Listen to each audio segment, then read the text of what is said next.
ఉండగానే ఇల్లు చక్కబెట్టుకోవాలనేది నానుడి. ఫామ్ లో ఉన్నప్పుడే ఎక్కువ రెమ్యూనరేషన్ డిమాండ్ చేస్తున్నారు హీరోయిన్స్. గత కొన్నాళ్లుగా మన దక్షిణాది భామలే ఉత్తరాదిని శాసిస్తున్నారు. దీంతో బాలీవుడ్ భామలకు ఏ మాత్రం తగ్గకుండా రెమ్యూనరేషన్ తీసుకుంటున్నారు. నిర్మాతలు సైతం వాళ్ళ ఇమేజ్ కి తగ్గట్టుగా పారితోషికాలు ఇస్తున్నారు. ప్రస్తుతం ఏ హీరోయిన్స్ ఎంత పారితోషికం తీసుకుంటున్నారో చూద్దాం. పుష్ప సినిమాతో పాటు యానిమల్ సినిమాతో రష్మిక మందన క్రేజ్ మామూలుగా లేదు. చావా, సికిందర్, కుబేరా సినిమాల్లో నటిస్తున్నారు. అయితే ప్రస్తుతం రష్మిక ఒక్కో సినిమాకు 3 కోట్ల పారితోషికం తీసుకుంటున్నట్టు సమాచారం. ఈ సినిమాలన్నీ హిట్ అయితే ఈ అమ్మడుకు తిరుగులేదు.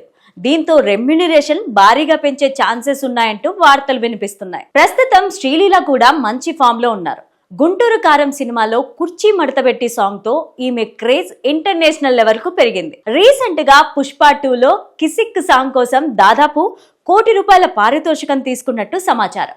ప్రస్తుతం ఈ అమ్మడు ఒక్కో సినిమాకి 2 కోట్ల రెమ్యూనరేషన్ తీసుకుంటున్నట్టు తెలుస్తోంది. Kiara Advani pan India heroine గా సత్తా చాటుతోంది. రామ్ చరణ్ గేమ్ చేంజర్ సినిమాలో దాదాపు 3 కోట్ల వరకు పారితోషికం తీసుకున్నట్టు సమాచారం. రాధేశ్యామ్ ముందు వరకు ఫుల్ ఫామ్ లో ఉన్న పూజా హెగ్డే ఆ తర్వాత వరుస ఫ్లాప్లతో డౌన్ అయ్యారు. ప్రస్తుతం పూజా చేతిలో 1-2 సినిమాలు మాత్రమే ఉన్నాయి. కానీ ఒక్కొక్క సినిమాకు ఈ అమ్మడు 3 కోట్ల వరకు పారితోషికం తీసుకుంటున్నారు. సాయి పల్లవి ఇటు టాలీవుడ్ అటు బాలీవుడ్ లో తన సత్తా చాటుతున్నారు. అయితే ఈ మధ్య వరకు 1.5 కోట్ల పారితోషికం తీసుకునే సాయి పల్లవి ఇటీవలే తన సినిమాలు మంచి సక్సెస్ కావడంతో తన రెమ్యూనరేషన్ పెంచేశారు. నాగ చైతన్య, చందు మొండేటి కాంబినేషన్ లో వస్తున్న తండేల్ సినిమా కోసం 2 కోట్ల రెమ్యూనరేషన్ తీసుకుంటోంది. బాలీవుడ్ లో తెరకెక్కుతున్న రామాయణం మూవీ కోసం ఏకంగా 5 కోట్ల వరకు రెమ్యూనరేషన్ తీసుకుంటున్నట్లు సమాచారం. కీర్తి సురేష్ దక్షిణాదిలోని అన్ని భాషల్లో సత్తా చాటుతోంది. ప్రస్తుతం ఒక్కో సినిమాకు 2 కోట్ల వరకు రెమ్యూనరేషన్ తీసుకుంటున్నట్టు సమాచారం.